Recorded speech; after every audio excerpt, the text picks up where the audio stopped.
we are going to be having a discussion today, and I think that this discussion is very, very important. So I would like you to invite your friends. I would like you to share this live stream with your colleagues and with your family members, and let them join us.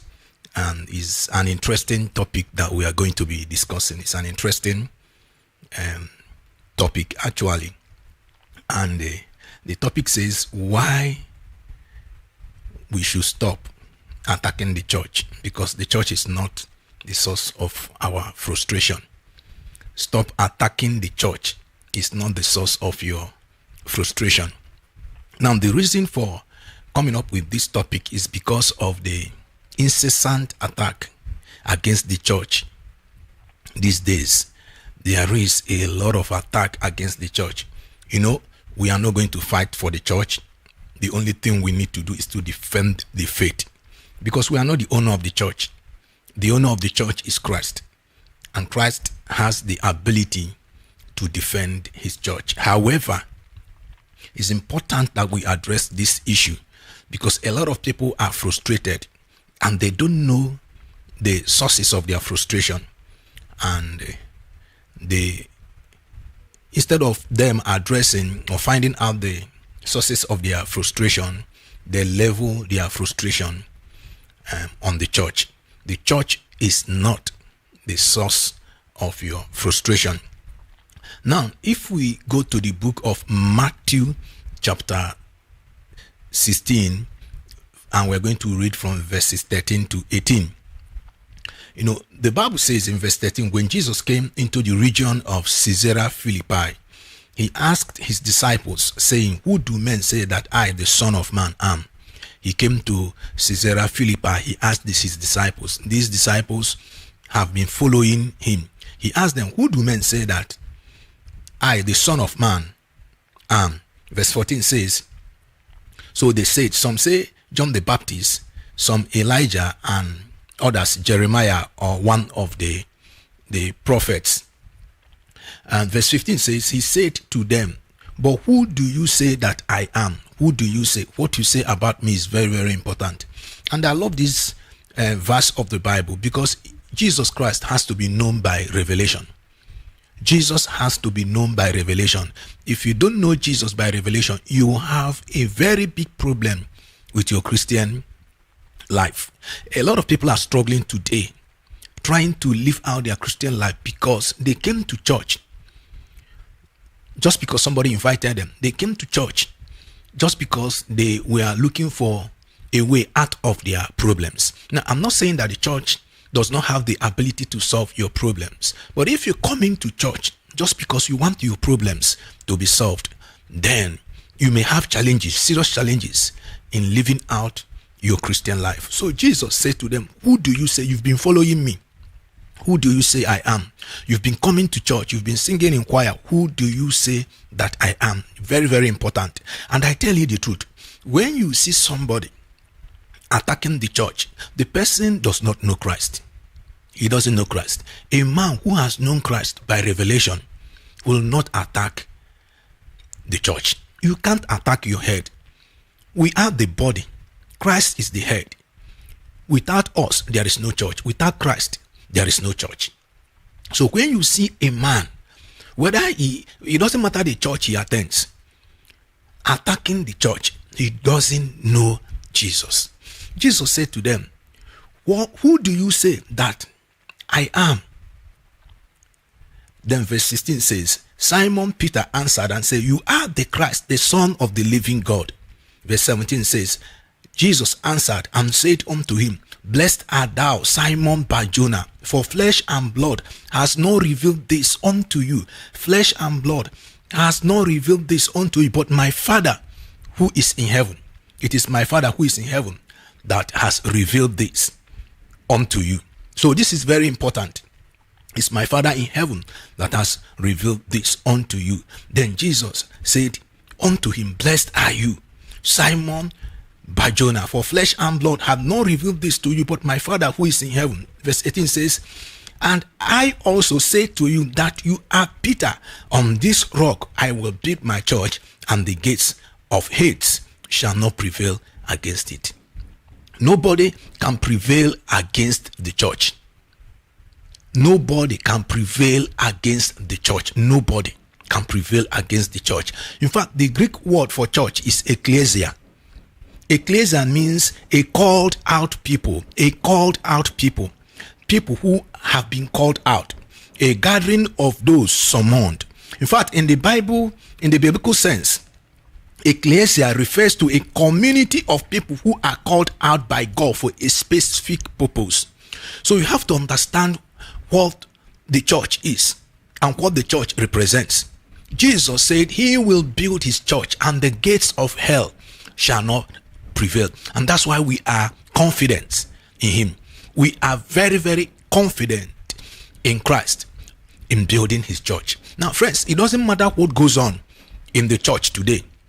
It doesn't matter the situation we go through in the church. It doesn't matter the blackmail. It doesn't matter how people struggle to defame the church.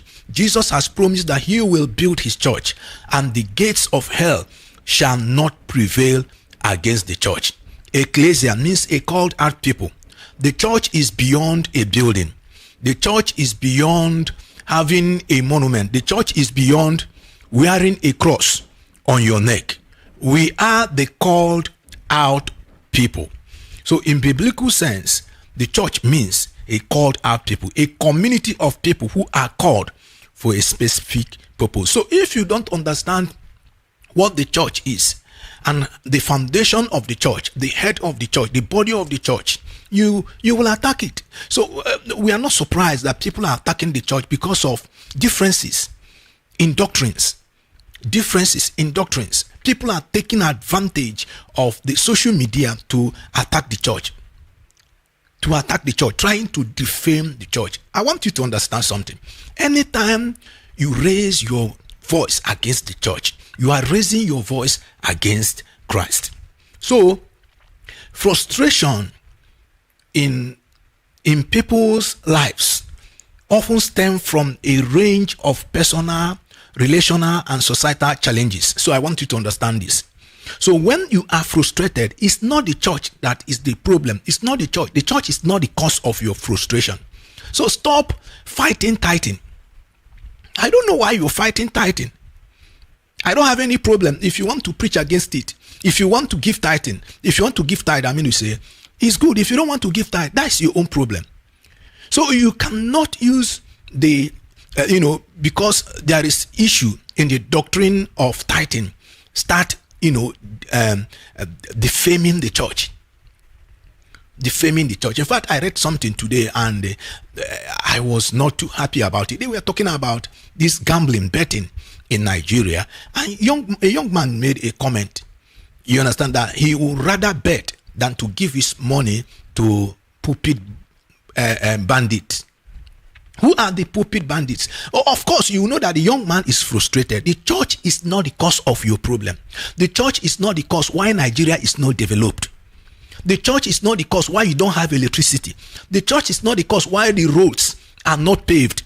The church is not the cause why there is a high level of unemployment in Nigeria. It is not the church. It is not the responsibility of the church to pave roads for you. It is not the responsibility of the church to build factories for you.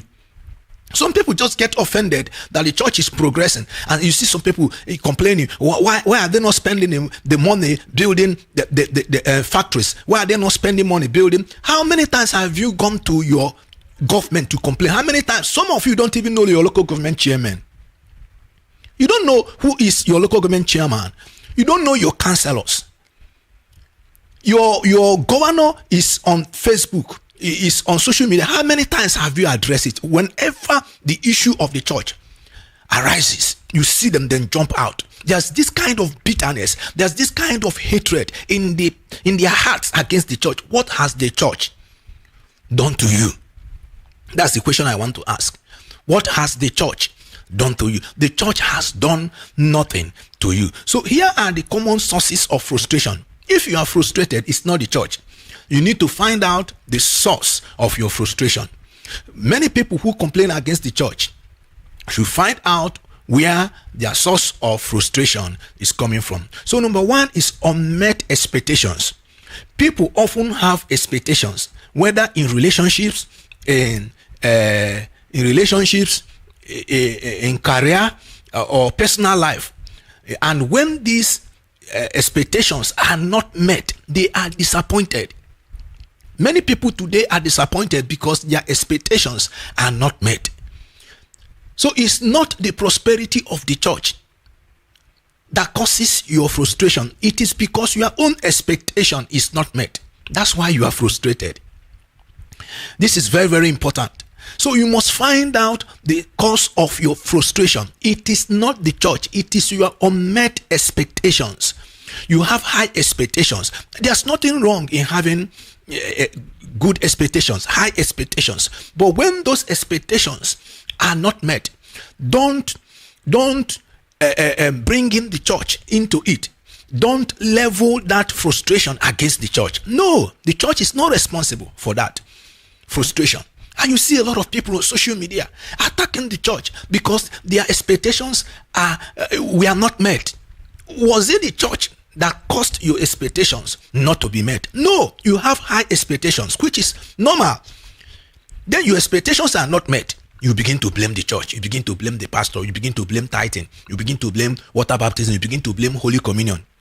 Everything that you see, you criticize. Anything that you see, you antagonize. And you don't know that when you do this thing, you develop unnecessary bitterness in your heart. And watch every man who attacks the church. He is bitter. He's a bitter person. He's an angry person. Okay. Number 2, comparison and social pressure. When people compete, they can be frustrated. Constantly comparing oneself to another, especially with social media, creates a sense of inadequacy or envy, leading to frustration over perceived lack. You begin to blame the church because you lack. What has the church done to you?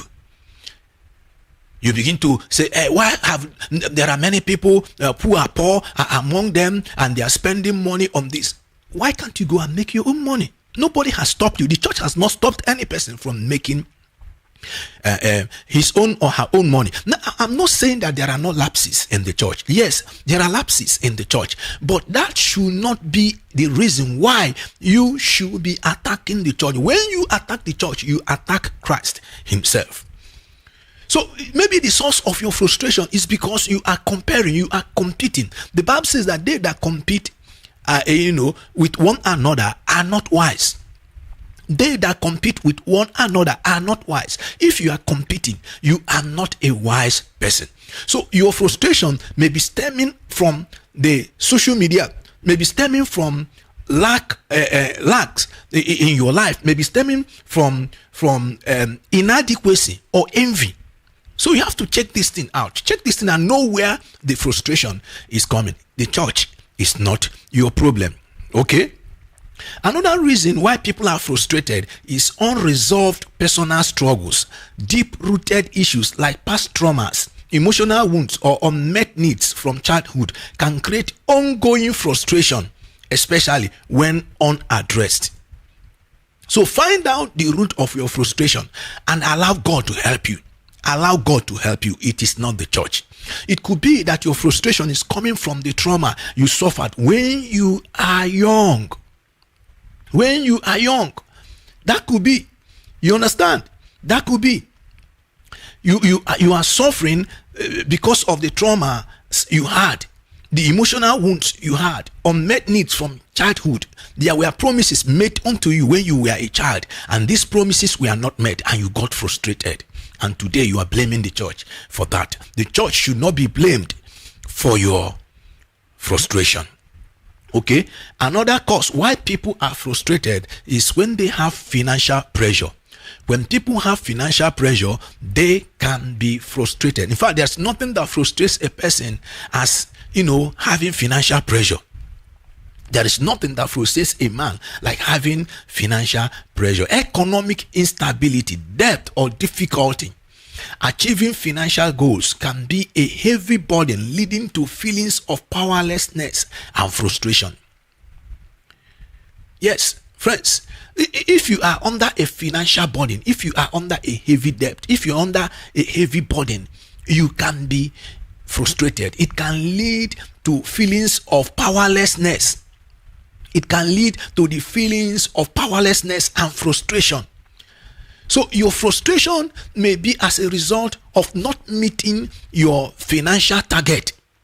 And because you have not met your financial target, you are looking for somebody to blame. Let me tell you something. You are not a man enough, you are not a woman enough if you cannot assume responsibility. If you cannot take responsibility, you've got to take responsibility. Friends, learn to take responsibility. Stop blaming the people.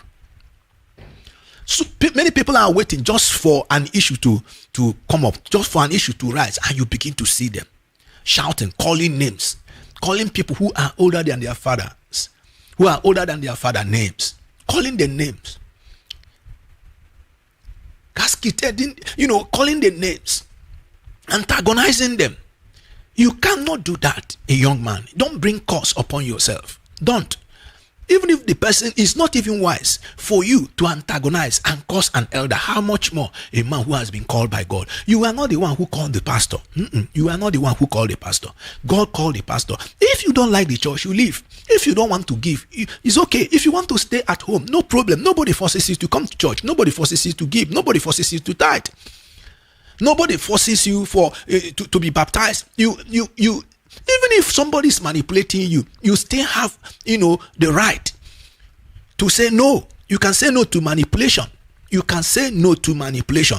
So don't blame people for your frustration. Financial pressure can bring frustration upon you. So you've got to be careful about that. Okay?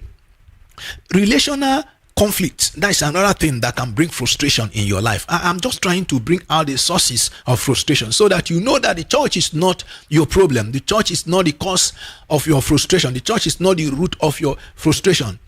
So there could be relational conflicts, friction within families, friendships, or workplaces, especially when they are unresolved.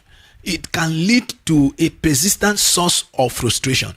You are not having a good time with your wife. You're not having a good time with your children, your family members. You are not having a good time with them, and you are frustrated because of this. The church, stop blaming the church. The church is not the cause. You understand? The church is not the cause. Friction within families, friendships, or workplaces, especially when they are unresolved, can be a persistent source of frustration. So find out whether your frustration is coming as a result of what is going on in your life and what is going on in your family. People who feel they lack direction or purpose may become frustrated with their daily lives as they yearn for meaning or fulfillment. So another thing is lack of purpose or fulfillment. People who lack purpose in life, people who are not fulfilled, can be frustrated. When you feel that you lack direction, when you feel that you have not gotten into the path of destiny and purpose, you can be frustrated. And when you are frustrated, you begin to blame your parents. You blame your headmaster who taught you in school. You blame everybody around you. Take responsibility. The church is not the cause of your frustration. Okay, another people is, the people who have health challenges. Now, chronic health issues, mental health struggles, or even stress-related illness can lead to frustration, especially when they limit one's ability or quality of life. So stop blaming the church. So your health issue can cause a lot of frustration. I've seen people who came to church for healing and they didn't get healing.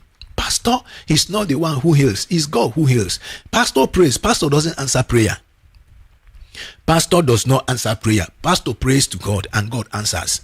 And God has every right to answer the one he wants and the one he doesn't want. So if you have a problem, take it to God, not to the church. You can go and blame God if you think it's wise for you. But the Bible says it's only a fool that can do that. So it's not the pastor. Pastor prays for you. And I saw somebody in a podcast complaining that they went here and they prayed and the thing did not work. They didn't receive any miracle and so on and so forth. Is the pastor the worker of miracle? He's not.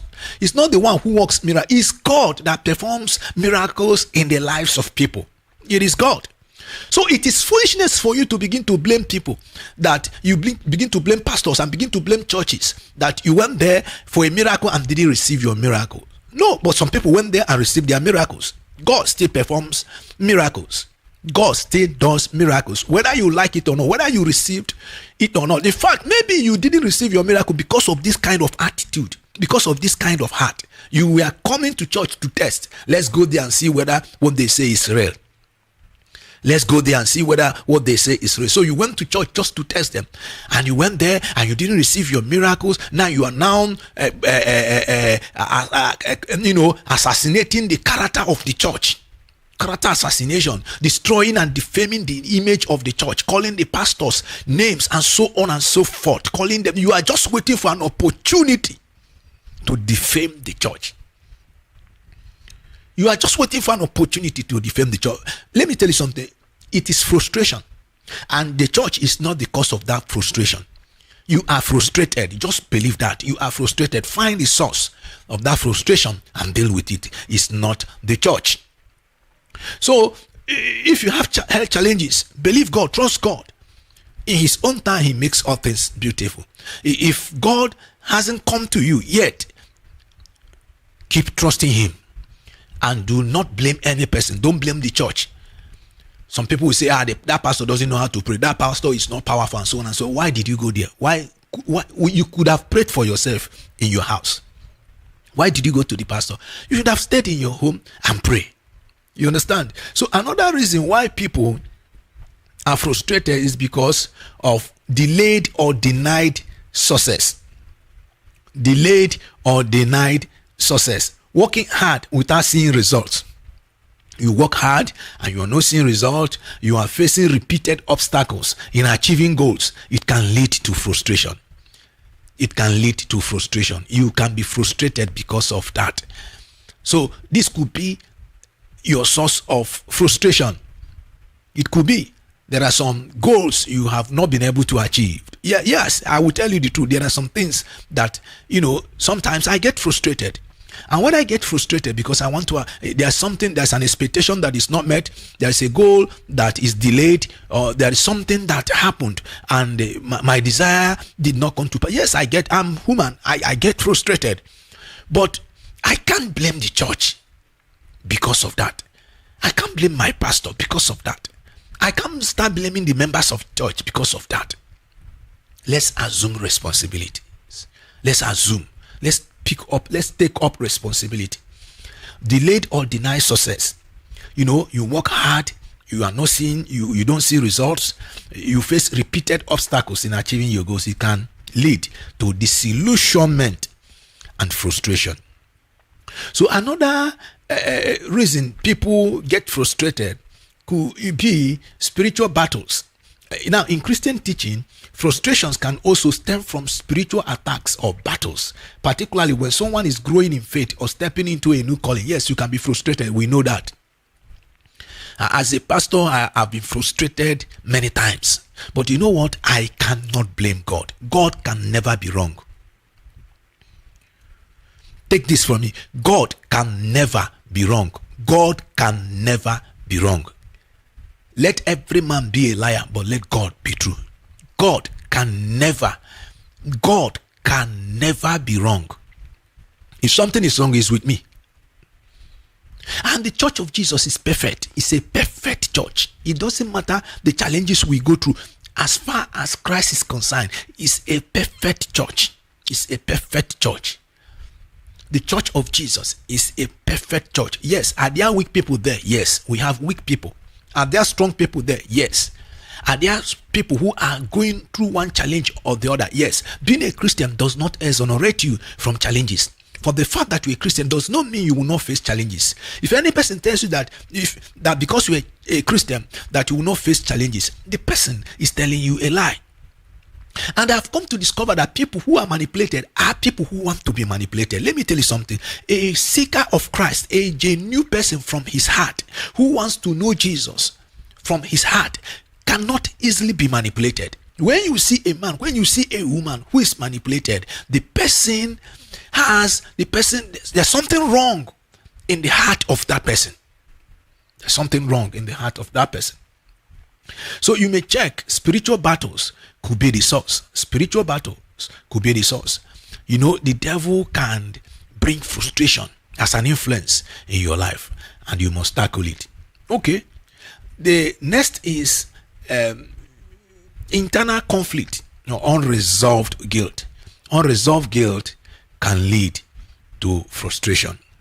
Internal struggles such as feeling guilt, shame, or regret over past decisions can be a source of self-directed frustration. Now, friends, I want to let you know that addressing these frustrations requires self-reflection, a willingness to address underlying causes, and sometimes a spiritual or faith-based approach to seek peace and find hope beyond life's challenges. So if you're frustrated, it's not the church that is the cause of your frustration. Stop attacking the church. Stop blaming the church. Your marriage is not working, you are blaming the church. Your finance is not working, you are blaming the church. The roads are not paved, you are blaming the church. NEPA takes light, you are blaming the church. The economy is not working, you are blaming the church. When the church supports the poor, you will still blame them. When the church gives to the poor, you will still, anything the church does, you will still blame them. When the church asks people to contribute, you still blame them. If you don't want to give, it's okay. Allow the people who want to give to give. If you don't want to tithe, it's okay. Allow people who want to tithe to tithe. Every person must not do what you want to do. You know, some folks over there. I heard a young man telling them, this person has died. You people perform miracle. You people, do this. This person is in the grave. When I hear something, I say, wow. And this guy preaches about Jesus on the internet. You talk about Jesus. You call Jesus Yeshua HaMashiach. You share revelations about Jesus, but you don't believe in miracles. So the resurrection of Christ is not miracle. Jesus was raised from the dead. If Jesus was not raised from the dead, why are you preaching him? Yet you don't believe that God could use men to perform miracles. You dissuade men from following because you are attacking the church. You are angry that churches are prospering, that men are prospering. You are bittered. There is bitterness in your heart. There's bitterness. There's the same thing that happened to Esau will happen to you. You have a root of bitterness in your heart. To tell them, yes, this person has died, he's still in the morgue. Go and bring him and let them raise him from the dead. For the fact you cannot do it does not mean that others have not. I have been in a place where a dead person was raised, brought back to life. I have been there. If you don't believe that God raises men, yet God raises the dead. God does that. He called those things which be not as though they were. God can raise a dead person. So for the fact that, the cripples or lames cannot walk in your ministry does not mean that God cannot use others to do that.